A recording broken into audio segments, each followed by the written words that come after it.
Wala na bili-bili guys. Ito. Ito. 20 pesos. Bababa muna ako.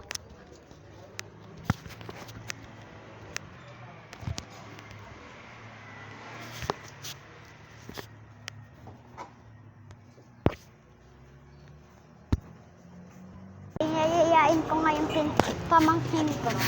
Tignan natin kung sasama siya. Ililibre ko siya pag sumama siya. Pero pag hindi siya sumama, bahala siya.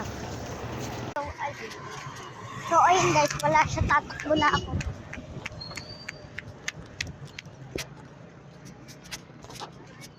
Ayun, ito yung nabili ko sa 20 pesos. 10 lang to, 10. Hintayin nyo ako, kakainin ko to.